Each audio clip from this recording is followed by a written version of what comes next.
नमस्कार दोस्तों, स्वागत है आपका हमारे YouTube चैनल पर। आज जो कहानी मैं आपको सुनाने वाला हूँ उसे सुनकर आपको बहुत मज़ा आने वाला है और साथ ही डर का एहसास भी होने वाला है।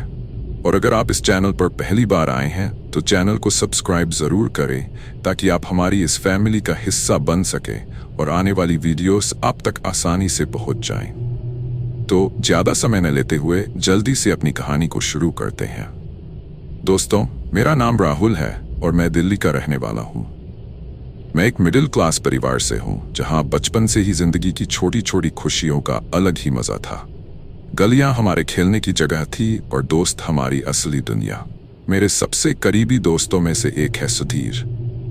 सुधीर सिर्फ मेरा दोस्त ही नहीं बल्कि एक भाई की तरह है।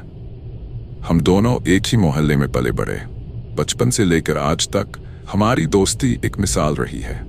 स्कूल के दिनों में एक ही बेंच पर बैठना, एक साथ होमवर्क करना, टीचर से डांट खाना, सब कुछ हमने मिलकर किया।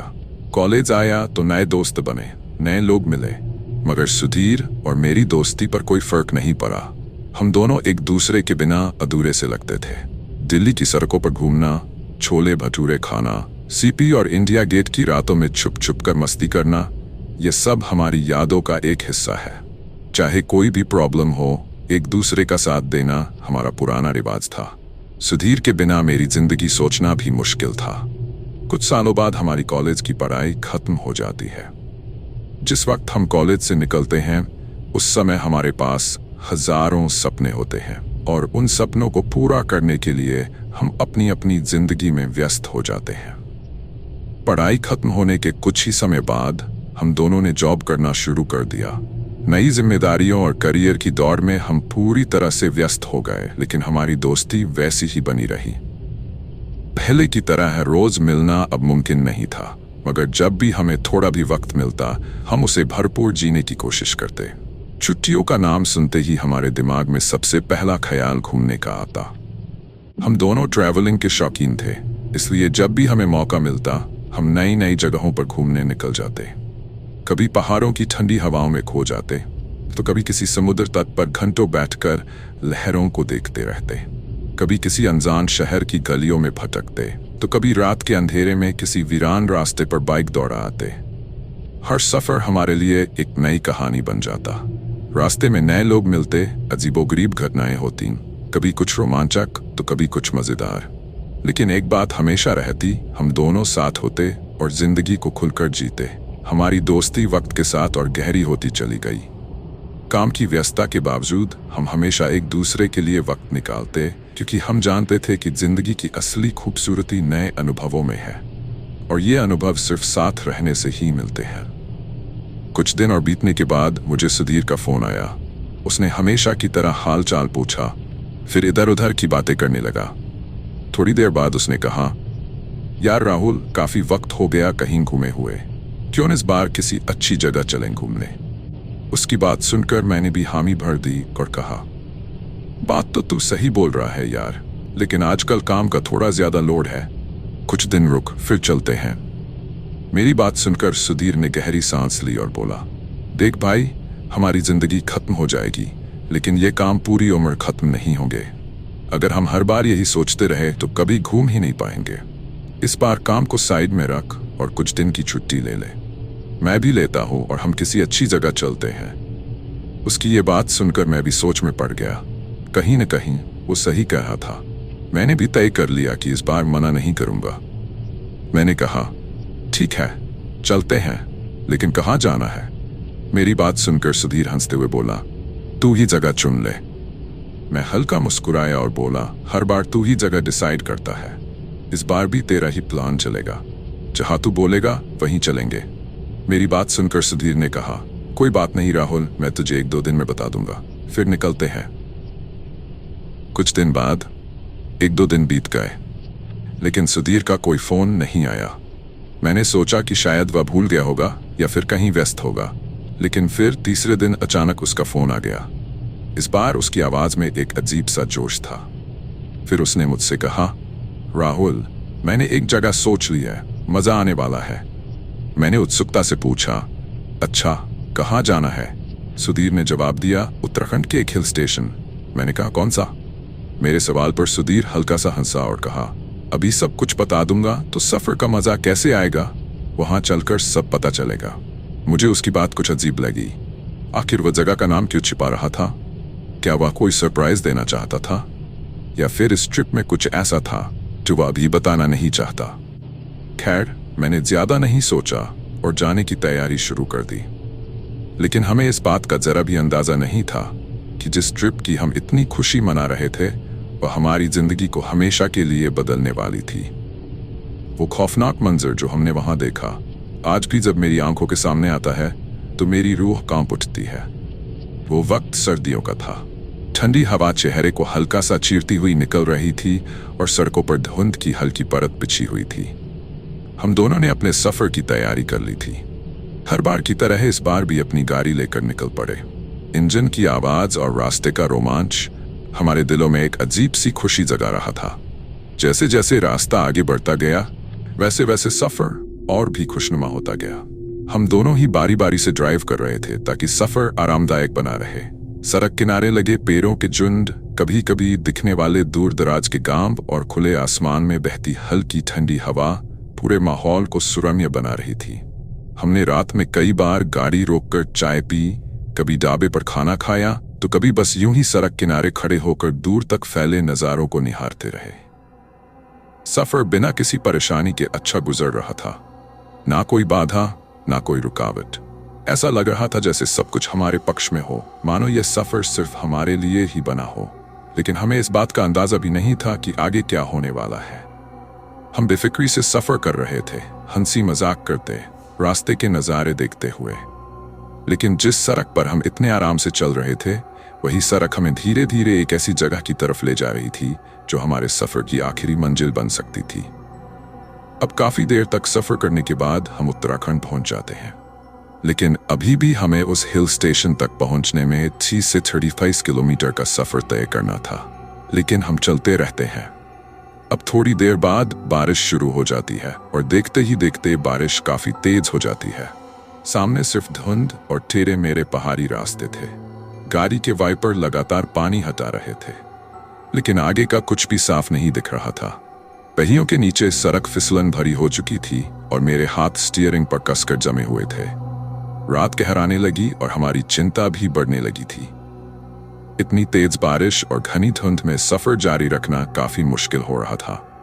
अचानक सड़क के किनारे हमें एक बोर्ड दिखता है जो देखने में किसी होटल का लग रहा था, क्योंकि उस पर किसी होटल का नाम लिखा हुआ था। उस बोर्ड पर यह भी लिखा हुआ था कि वह होटल यहां से आगे अन किलोमीटर की दूरी पर है। उस बोर्ड को देखकर मेरा दोस्त सुधीर मुझसे कहता है, राहुल, आज की रात हम इसी होटल में बिताते हैं, क्या बोलते हो? उसकी बात सुनकर मैं उससे कहता हूँ, हिल स्टेशन तक पहुंचने का रास्ता अब ज्यादा दूर नहीं है। हम गाड़ी रोककर थोड़ी देर रुक जाते हैं और जैसे ही बारिश थोड़ी कम होगी हम आगे बढ़ जाएंगे और वहां पहुंचकर ही कोई होटल करेंगे। मेरी बात सुनकर सुधीर मुझसे कहता है, भाई, ज्यादा जल्दबाजी भी ठीक नहीं होती। मेरी बात मान ले, आज की रात इसी होटल पर रुक जाते हैं, सुबह होते ही हम यहां से निकल जाएंगे। दोस्तों, जैसे कि मैंने आपको कहानी की शुरुआत में भी बताया था, सुधीर मस्तमौला और काफी जिद्दी है और उसकी जिद की वजह से मैं उस होटल में रात बिताने के लिए मान जाता हूँ। उसके बाद हम थोड़ी देर ड्राइव करने के बाद उस होटल के पास पहुंच जाते हैं। लेकिन अभी भी मेरा मन वहां उस होटल में रात बिताने का नहीं था। मुझे वहां रुकना कुछ अच्छा नहीं लग रहा था। लेकिन सुधीर की जिद और मौसम का खराब होना, इस वजह से मैं वहां रुकने के लिए मान जाता हूँ। हम अपनी गाड़ी को होटल की पार्किंग में लगा लेते हैं। होटल देखने में थोड़ा पुराना लग रहा था। उसकी दीवारों पर सीलन और दरारें साफ दिखाई दे रही थीं। लेकिन जो चीज सबसे अजीब थी वो थी उस होटल की लोकेशन। चारों तरफ घना जंगल, दूर दूर तक सन्नाटा और आसपास ना कोई दूसरा होटल, ना कोई घर, ना कोई दुकान। मानो ये होटल इस वीराने में अकेले खड़ा अपनी ही कोई रहस्यमय कहानी समेटे हुए था। उसके बाद हम होटल के अंदर दाखिल होते हैं। अंदर घुसते ही हमें एक बड़ा सा हॉल नजर आता है जो सुनसान पड़ा था। हल्की मध्यम रोशनी जल रही थी और सामने की तरफ एक पुराना सा रिसेप्शन काउंटर था। वहां एक अधेड़ उम्र का आदमी बैठा हुआ था जो हमारी तरफ बड़े गौर से देख रहा था, मानो हमारा ही इंतजार कर रहा हो। हम दोनों धीरे धीरे रिसेप्शन काउंटर तक पहुंचते हैं और मैं उस आदमी से पूछता हूँ, भाई साहब, आज की रात रुकने के लिए कोई कमरा मिलेगा क्या? मेरी बात सुनकर वो आदमी हल्का सा मुस्कुराता है, फिर थोड़ी देर हमें घूरता रहता है और फिर धीमी आवाज में कहता है, सॉरी सर, इस वक्त सारे कमरे बुक हैं, अभी कोई भी कमरा खाली नहीं है।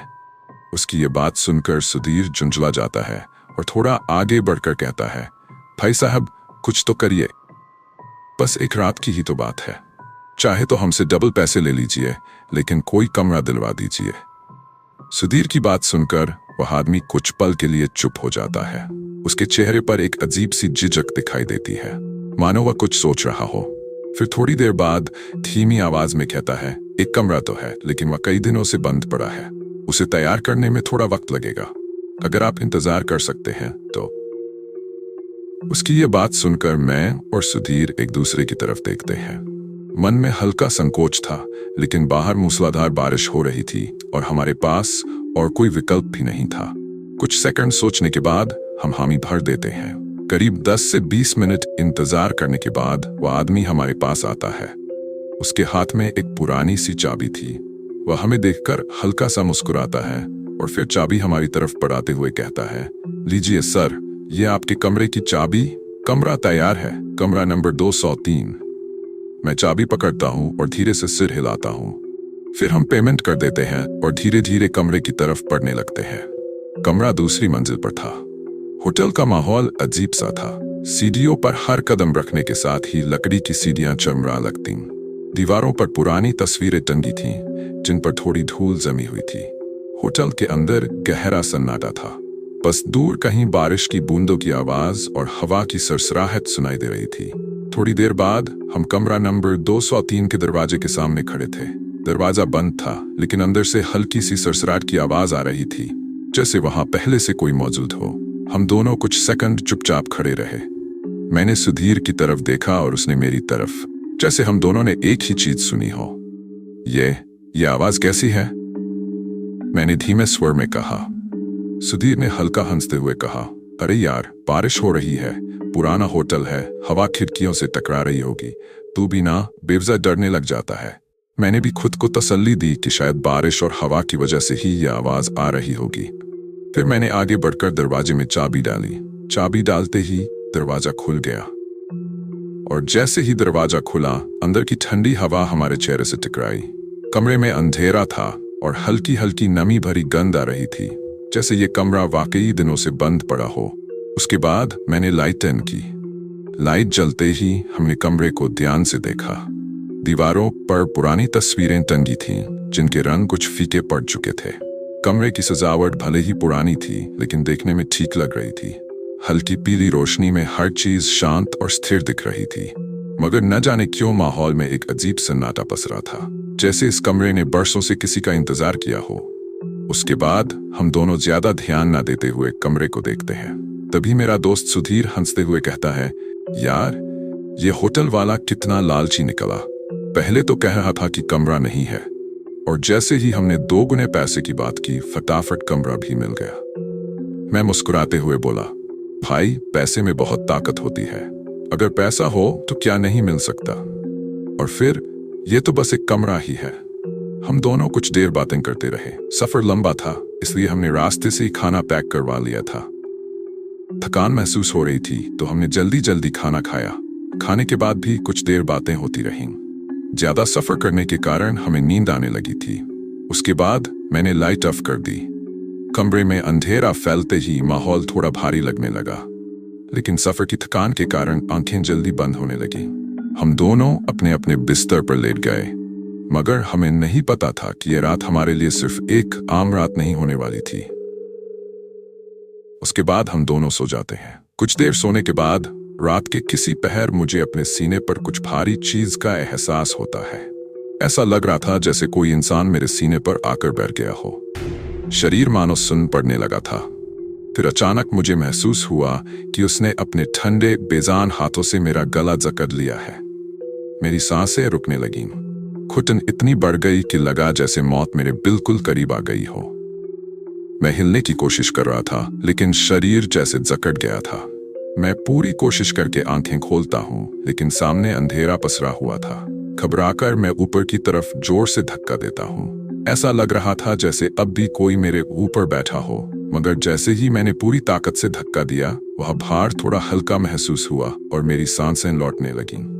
मैं तेजी से लंबी लंबी सांसें लेने लगा, मगर दिल बेतहाशा तेज धड़कने लगा था। मुझे कुछ समझ नहीं आ रहा था। उसके बाद मैं खुद को संभालता हूँ और सुधीर को जगाने की सोचता हूँ, लेकिन उसे गहरी नींद में देखकर मैं रुक जाता हूँ। सोचता हूँ कि इसकी नींद खराब करना ठीक नहीं रहेगा। हो सकता है कि यह मेरा वहम हो। उसके बाद मैं फिर से बिस्तर पर लेट जाता हूँ। बिस्तर पर लेटने के थोड़े समय बाद मुझे फिर से नींद आ जाती है। मुझे नींद आए अभी कुछ ही मिनट हुए होंगे कि तभी मुझे अपने चेहरे पर हल्की हल्की सरसराहट महसूस होती है। ऐसा लग रहा था जैसे कोई अपनी ठंडी पतली उंगलियां मेरे चेहरे पर फिरा रहा हो। बार बार यह एहसास होने पर मेरे दिल की धड़कन तेज हो जाती है। डरते डरते मैंने अपनी आंखें हल्की सी खोलने की कोशिश की, और जैसे ही मैंने आंखें खोली, इस बार मैं बुरी तरह से डर जाता हूँ। डर के कारण मैं अपना हाथ उठाकर सुधीर को जगाने की कोशिश करता हूँ, लेकिन मेरे हाथ पैर जैसे काम ही नहीं कर रहे थे। दरअसल जैसे ही मैंने अपनी आंखें खोली, मैंने देखा कि हमारे बिस्तर के सामने जो कुर्सी रखी थी, उस पर एक औरत बैठी थी। उसने सफेद कपड़े पहने हुए थे। अंधेरे कमरे में भी वह मुझे साफ दिखाई दे रही थी। वह बेहद भयानक लग रही थी। उसकी आंखें असामान्य रूप से बड़ी बड़ी थी। ऐसा लग रहा था मानो अभी फटकर बाहर गिर जाएंगी। उसका मुंह अजीब सा था, हर जगह से कटा फटा और बेजान। गहरे कटाव साफ दिख रहे थे। होंठ इतने सख्त और काले कि जैसे सदियों से उसने कुछ खाया ही ना हो। उसके हाथों के नाखून लंबे और नुकीले थे, जैसे किसी जानवर के पंजे। ये सब देखकर मेरी आंखें फटी की फटी रह जाती हैं। मैं बिस्तर पर एक जिंदा लाश की तरह लेटा बस उसे देख रहा था। थोड़ी हिम्मत करने के बाद मैं सुधीर की तरफ देखता हूँ और उसे जगाने की कोशिश करता हूँ। जैसे ही मैं उसे हिलाता हूँ, वह अचानक उठ जाता है और कहता है, क्या हुआ राहुल, मुझे क्यों जगा रहा है? सोने दे।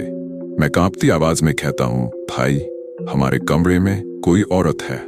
उसके बाद मैं उस औरत की तरफ फिर से देखता हूँ, लेकिन इस बार वहां कोई नहीं था। मेरे मुंह से औरत शब्द सुनते ही सुधीर तुरंत खड़ा हो जाता है और अपने मोबाइल की फ्लैशलाइट जलाकर कमरे के चारों ओर घुमाने लगता है। फिर मुझसे कहता है, तू पागल हो गया है क्या? कहाँ है औरत? मुझे तो कुछ नहीं दिख रहा। तूने जरूर कोई डरावना सपना देखा होगा। उसके बाद मैं भी पूरे कमरे को ध्यान से देखता हूँ, लेकिन अब वहां कोई औरत नहीं थी। मैं थोड़ा घबरा गया था। सुधीर ने मुझे समझाने की कोशिश की, भाई कुछ नहीं है, आराम से सो जा, तूने जरूर कोई बुरा सपना देखा होगा। उसके बाद मैं भी खुद झूठा दिलासा देकर समझाने लगेगा कि शायद ये सिर्फ एक सपना था, लेकिन कहीं ना कहीं मेरा दिल ये बात मानने को तैयार नहीं था। उसके बाद मैं इस बात को नजरअंदाज करके दोबारा से सोने की कोशिश करने लगता हूँ, लेकिन बार बार नींद टूटने और जो भी मेरे साथ हो रहा था, ये सब सोचकर मेरी नींद उड़ गई थी। मैं बस इसी उलझन में डूबा था कि ये सब आखिर क्या हो रहा है, क्यों हो रहा है। अभी मैं ये सोच ही रहा था कि तभी अचानक मुझे एक अजीब सी आवाज सुनाई देती है। ये आवाज बाथरूम की तरफ से आ रही थी।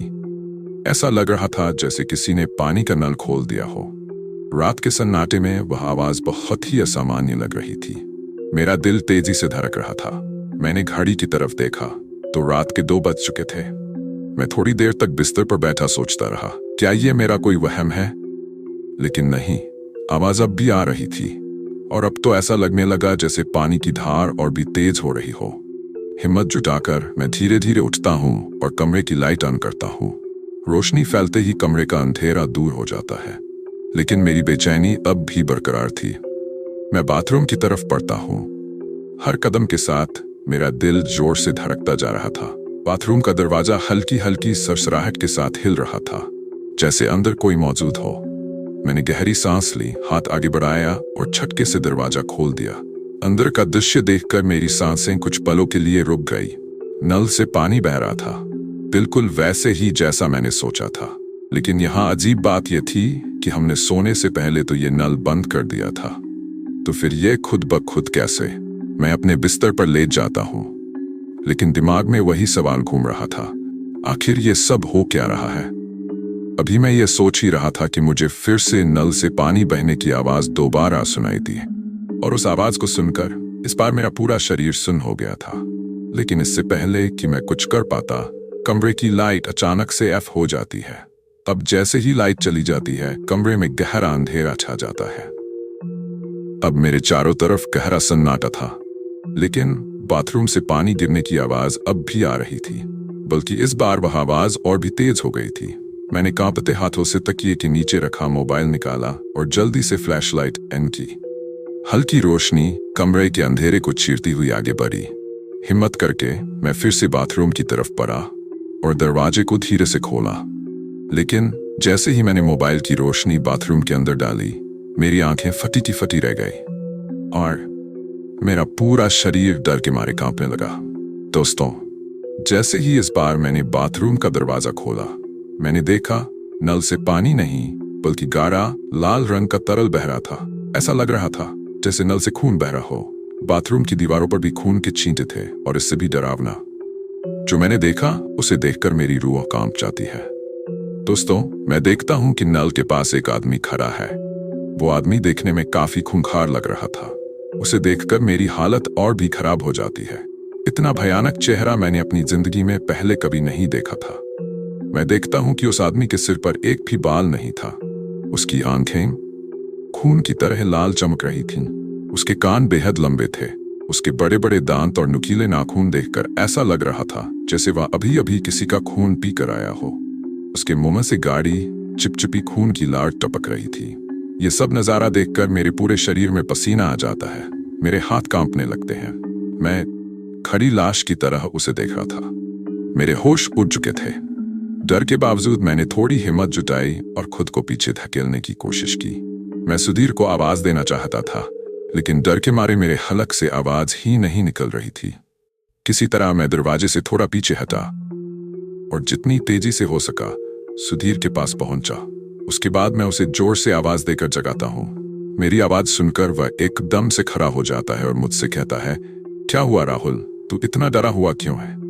तो मैं उससे कहता हूं, बाथरूम में मैंने किसी आदमी को देखा और वह आदमी नहीं, कोई शैतान की तरह लग रहा था। उसके बाद मैं उससे कहता हूं, सुधीर कुछ भी कर, हम यहां नहीं रुकेंगे, चल भाग चलते हैं।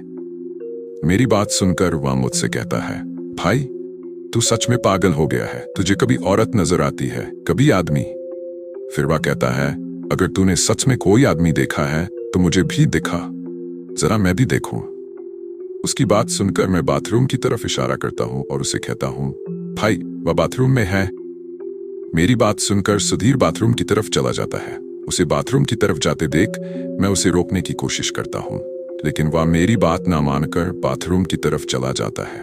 अब जैसे ही वह बाथरूम की तरफ गया, एक जोरदार चीख मुझे सुनाई देती है। वो चीख सुधीर की होती है।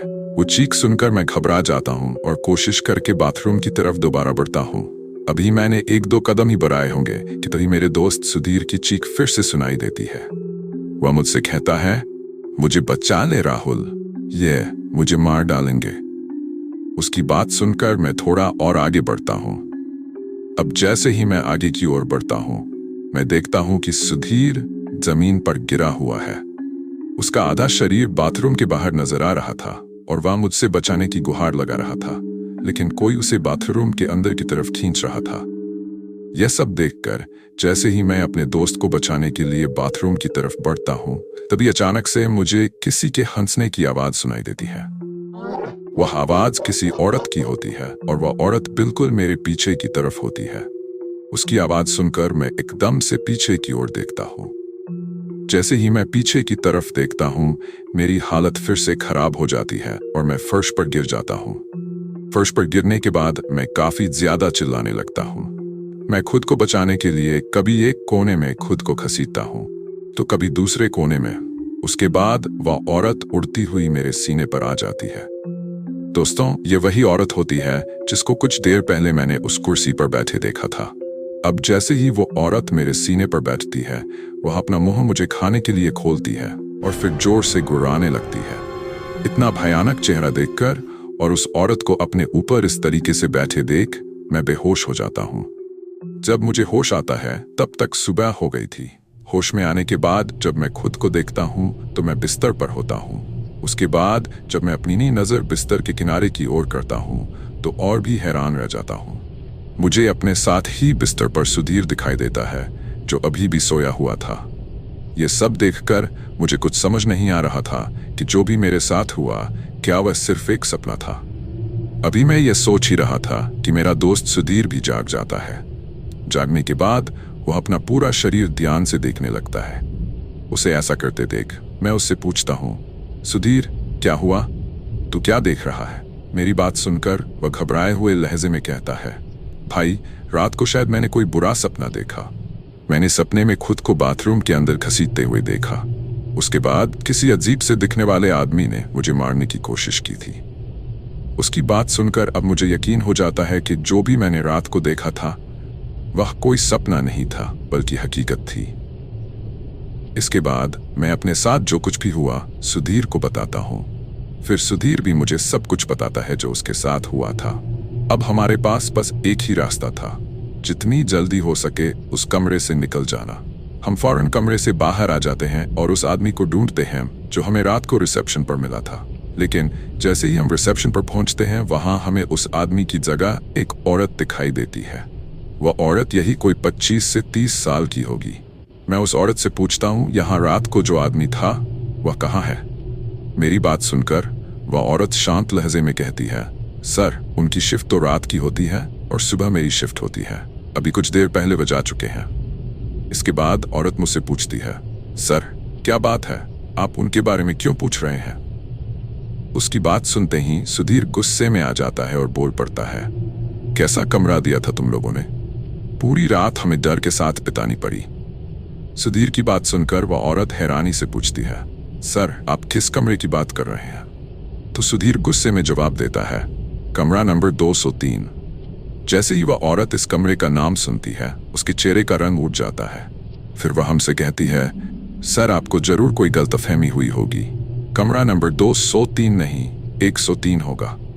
मैं तुरंत जेब से कमरे की चाबी निकालता हूं और उसे दिखाता हूं। जैसे ही वह औरत चाबी देखती है उसका चेहरा बिल्कुल सफेद पड़ जाता है। अब मेरा दोस्त सुधीर गुस्से में बोलता है, पैसे डबल लेने के बाद भी उस आदमी ने हमें यही कमरा दिया। पूरी रात हमारे साथ जो हुआ वो सिर्फ हम ही जानते हैं। वह औरत गहरी सांस लेती है, फिर धीमे स्वर में कहती है, सर मैं माफी चाहती हूँ कि आपको ये कमरा मिला। ये कमरा तो हम किसी को नहीं देते। फिर उस आदमी ने आपको यह कैसे दे दिया? अब मुझसे रहा नहीं जाता और मैं उससे पूछ बैठता हूँ, आखिर इस कमरे में ऐसा क्या है जो तुम कह रही हो कि इसे किसी को नहीं दिया जाता? अब वह औरत गहरी सांस लेकर डरते हुए बोलती है, सर कुछ साल पहले एक कपल यहाँ ठहरा था। उन्होंने यही कमरा लिया था, लेकिन सुबह जब हमने दरवाजा खोला तो हमें उन दोनों की लाश मिली। उन्होंने सुसाइड कर लिया था। उस घटना के बाद कई महीनों तक ये कमरा बंद रखा गया। फिर जब इसे दोबारा खोला गया तो यहाँ ठहरने वाले लोगों के साथ अजीबोगरीब हादसे होने लगे। कई मेहमानों ने अजीब घटनाओं की शिकायत की। कुछ को रात भर डरावनी आवाजें सुनाई दी और कुछ को तो यहाँ भूत प्रेत दिखने लगे। इसके बाद हमने तय कर लिया कि इस कमरे को हमेशा के लिए बंद कर दिया जाएगा। लेकिन शायद पैसों के लालच में आकर उस आदमी ने आपको ये कमरा दे दिया और आपको ये सब झेलना पड़ा। उस औरत के मुंह से उस कमरे की बात सुनकर हम दोनों काफी ज्यादा डर जाते हैं। उसके बाद वह औरत हमसे कहती है, सर मैं पूरे होटल स्टाफ की तरफ से आपसे माफी मांगती हूँ और जो भी आपके साथ हुआ उसके लिए मैं शर्मिंदा हूँ। इसके बाद वह औरत हमारे पैसे हमें लौटा देती है। अब हम वहां से बाहर निकलने लगते हैं, लेकिन तभी वह औरत हमें फिर से बुलाती है और कहती है, सर प्लीज आप ये बात किसी से शेयर मत करिएगा। अगर ऐसा हुआ तो हमारे होटल की बदनामी हो जाएगी। हम दोनों सिर हिलाकर हामी भरते हैं और वहां से निकल जाते हैं। लेकिन दोस्तों, जो भी हमारे साथ उस रात हुआ, उस रात को याद करके आज भी हमारी रूह कांप जाती है। तो दोस्तों, कैसी लगी हमारी ये कहानी? अगर आपको ऐसी और भी कहानियां सुननी है तो हमारे चैनल को सब्सक्राइब करना बिल्कुल मत भूलिए। ख्याल रखें। बाय दोस्तों।